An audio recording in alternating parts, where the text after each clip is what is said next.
Merci de votre fidélité. Vous le savez, ensemble jusqu'à 9h et chaque mardi matin, c'est la chronique de Yom Tov Khalfon. Il est avec nous en direct d'Israël. Bonjour Yom Tov. Bonjour Ilana. Merci d'être avec nous, bien sûr, comme chaque mardi matin. Alors, à l'occasion des 100 jours de la guerre et toujours de la présence des otages à Gaza, on le rappelle, 136 toujours captifs à Gaza. Il y a eu de nombreuses manifestations de solidarité en Israël. Vous avez vu par ailleurs aussi des gens qui critiquent Israël, mais vous, ce matin, vous aviez envie d'insister justement sur le courage de ceux qui osent défendre Israël un petit peu partout finalement. Oui, clairement, il y a eu beaucoup de manifestations de solidarité en Israël, à Tel Aviv et dans d'autres endroits, à Jérusalem et un peu partout dans le pays, mais aussi en diaspora, dans le monde entier, à New York, à Berlin, à Londres et à Paris. Alors, et à Paris avec la présence d'artistes juifs, d'artistes non juifs, de personnalités amies d'Israël. Alors, j'ai vu ici et là des tweets qui critiquaient les absents, ceux qui, depuis le 7 octobre, se font plutôt discrets et ne participent pas à ces manifestations. Alors moi, ce matin, sur votre antenne, j'ai voulu faire le choix inverse. Je ne vais pas parler des absents, de ceux dont la voix nous manque, mais plutôt de ceux qui sont présents.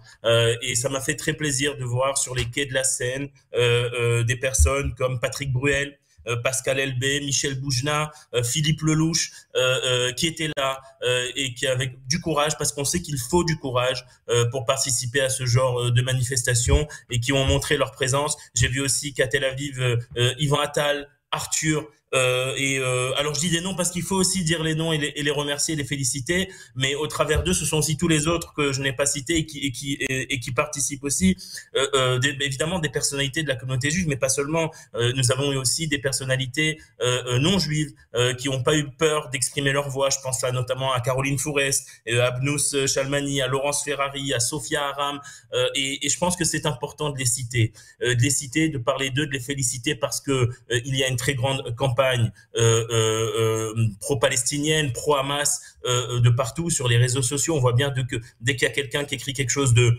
cohérent, de positif envers Israël, qui a vécu ces massacres du 7 octobre, il y a tout de suite une masse de réactions antisémites, anti-israéliennes, pro-Hamas, pro-palestiniennes, et donc ces gens-là sont très courageux, et il faut le signaler. Vous savez, il y a une phrase du Talmud, des maximes des pères, qui dit en hébreu « Ubamakom she'en anashim ishtadel liot ish » là où il n'y a pas d'hommes, là où il n'y a pas de gens, de personnes, sois toi l'homme, sois toi celui qui est présent. Et je pense que ces gens-là, dans leur comportement, appliquent cette maxime des pères, et ils sont du côté de la justice. Vous avez parlé avec Marek Alter de ce qui se passe à La Haye. Ils sont du côté de la justice lorsqu'il y a un théâtre de l'absurde qui se passe devant nos yeux, alors que c'est Israël qui a subi la barbarie palestinienne, la barbarie du Hamas, cette tentative de génocide envers Israël, puisque ce que le Hamas prône, c'est le génocide des Juifs sur la terre d'Israël de manière